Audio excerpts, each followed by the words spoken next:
Digital television without the dish.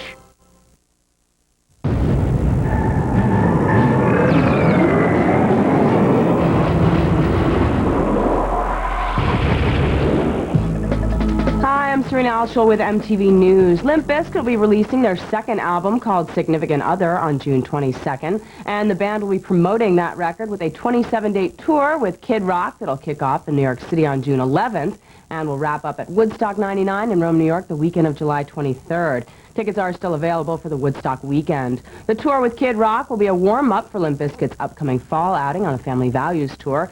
And here's more from Bizkit singer Fred Durst. It's a little taster tour for the Family Values. It's like, this is the tour to let you come out, get a taste of the new record, new songs, and just realize what's happening here and realize that you better get a ticket and get there because we're not playing big venues, and we're going to come back on Family Values and really stick it up your ass.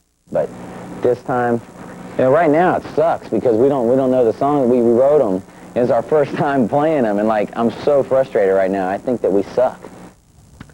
Durst will also join Wyclef Jean, Cypress Hill, Duncan Sheik, Alice Cooper, and Keanu Reeves' Dog Star on the song Message to the World, which will benefit the charity War Child and its work with Kosovo refugee children.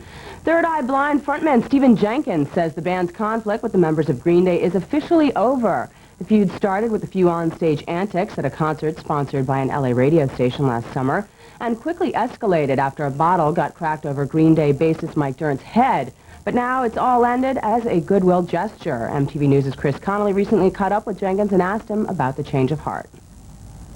Kevin, our guitar player, and Mike, their bass player, ran into each other at a flower shop of all places. How punk rock is that? And Kevin was getting a card for this kid who had gotten stabbed in the face in Kevin's old neighborhood in Berkeley. And he told Mike the story, and Mike was really moved by this whole thing. So Mike signed a card for him, and we gave the kid a guitar that was signed by everybody in the band. And it was really this sort of this example of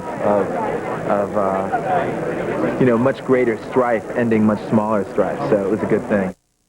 In order to learn more about various forms of violence and how to prevent it in your community, check out MTV's Fight for Your Rights, Take a Stand Against Violence campaign at fightforyourrights.mtv.com. And you can get a copy of MTV's anti-violence CD and action guide by calling 1-877-284-1188. And the Insane Clown Posse have teamed up with Snoop Dogg, Old Dirty Bastard, and the Jerky Boys for their fifth album dubbed The Amazing Jekyll Brothers, which was released this past week. While some of the album's guests were easier to nail down than others, the Insane Clown Posse's pairing with the legally conflicted Wu-Tang Clan rapper just seemed fated to happen. We met in a county jail, actually. That's where we came in touch with Old Dirty Bastard. And we bumped into each other again on the West Coast in another resort, we'll call it. And we just decided to start rapping together. We kept bumping into each other at various shootouts and robberies. And, yeah. We can just edit that out, that whole part. We just... Yeah, never mind. Cases are pending and stuff. Maybe we can just, yeah. All right. In addition to the Insane Clown Posse's new album, the duo also star in an upcoming straight-to-video movie and are featured in their own comic book series and will be made into toy action figures. That is the news for now. Stay tuned for more at 10 of the hour, every hour, right here on MTV.